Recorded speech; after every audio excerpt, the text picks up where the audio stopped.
안녕하세요. 오늘은 중년의 마음 건강을 지키기 위한 명언으로 칸트와 비트겐슈타인의 생각을 담아봤습니다. 인생의 중반을 지나며 많은 사람들이 한 번쯤 삶의 무의미함을 느껴본 적이 있을 것입니다. 특히 현대 사회는 이러한 무기력함과 허무함을 경험하기 쉬운 환경을 제공합니다. 경제 활동은 점점 더 어려워지고 세대 간의 갈등과 사회적 변화는 사람들을 더욱 고립시키고 있습니다. 나이가 들수록 우리는 노후 준비, 건강, 그리고 앞으로의 인생을 어떻게 살아갈 것인가에 대한 깊은 고민에 빠지게 됩니다. 불확실성이 높은 사회에서 우리는 앞으로 무엇을 할 수 있을까라는 질문을 반복하며 스스로에게 묻곤 합니다. 직장에서의 책임은 늘어나고 가정에서는 부모 부양과 자녀 교육에 대한 부담이 커집니다. 이러한 상황 속에서 아무리 노력해도 인생 후반기를 잘 살아낼 수 있을지에 대한 의문이 점점 커집니다. 칸트는 인간의 이성과 도덕적 원칙을 강조하며 우리가 어떻게 살아가야 하는지에 대한 철학적 방향을 제시했습니다.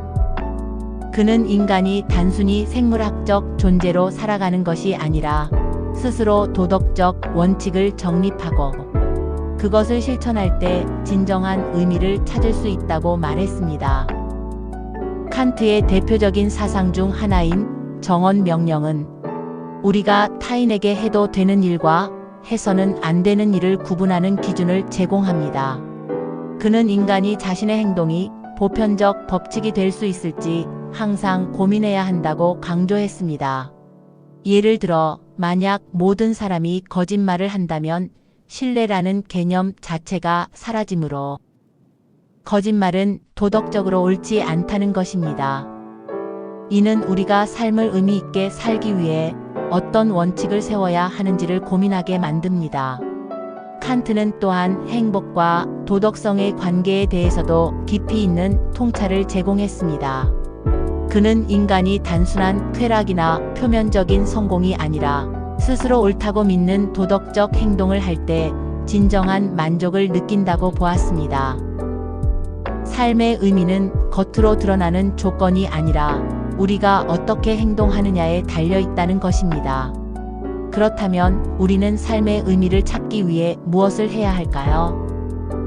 칸트의 철학에 따르면 우리는 타인을 배려하며 도덕적 원칙을 실천하며 스스로 설정한 목표를 향해 나아가야 합니다. 이러한 과정 속에서 우리는 점차 삶의 의미를 발견하게 될 것입니다. 그러나 칸트의 철학이 삶의 의미를 찾는 데 도움이 되더라도 여전히 우리는 삶의 무의미함이라는 문제에서 완전히 벗어나지 못합니다. 때로는 아무리 도덕적 원칙을 따르고 성실하게 살아도 허무함이 밀려오기도 합니다. 그렇다면 삶의 무의미함이라는 문제를 어떻게 해결할 수 있을까요? 이 지점에서 비트겐슈타인의 철학을 살펴볼 필요가 있습니다. 비트겐슈타인은 언어와 철학의 관계를 탐구하며 우리가 고민하는 많은 철학적 문제가 사실은 언어의 한계에서 비롯된 것이라고 주장했습니다. 그는 철학적 문제를 다루는 대부분의 명제와 질문이 거짓이 아니라 무의미하다고 보았습니다. 예를 들어 삶의 의미는 무엇인가? 라는 질문 자체가 무의미할 수 있다는 것입니다. 왜냐하면 이러한 질문은 우리가 명확하게 정의할 수 없는 개념을 다루고 있기 때문입니다. 그는 우리가 말할 수 없는 것에 대해서는 침묵해야 한다고 강조했습니다.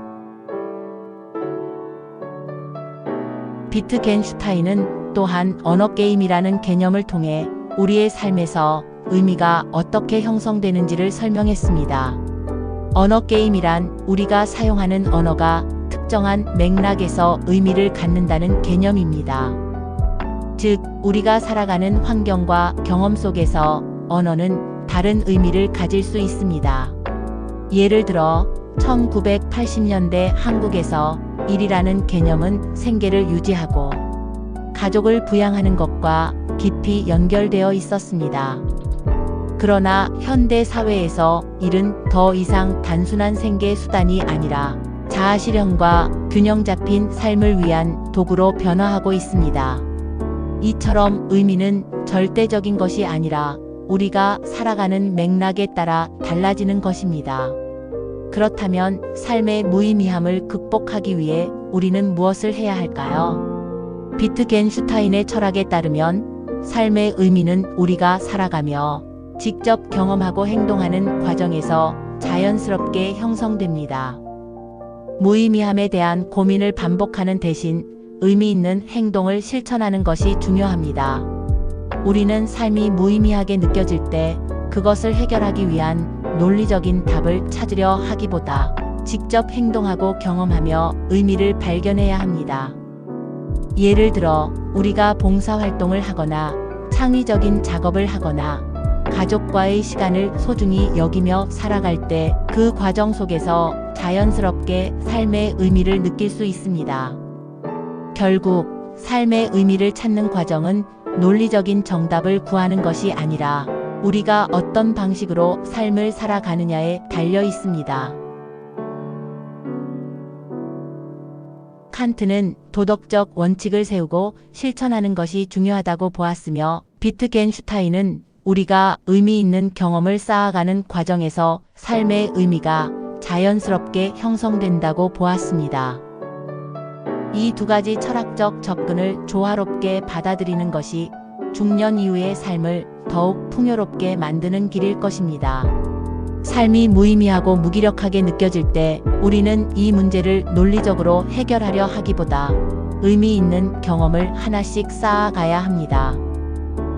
의미 있는 삶은 단순히 철학적 개념 속에 존재하는 것이 아니라 우리가 직접 행동하고 실천하는 과정에서 자연스럽게 형성되는 것입니다. 오늘 하루 작은 실천을 통해 나만의 삶의 의미를 찾아보는 것은 어떨까요? 지금까지 칸트와 비트겐슈타인의 생각을 정리해 보았습니다.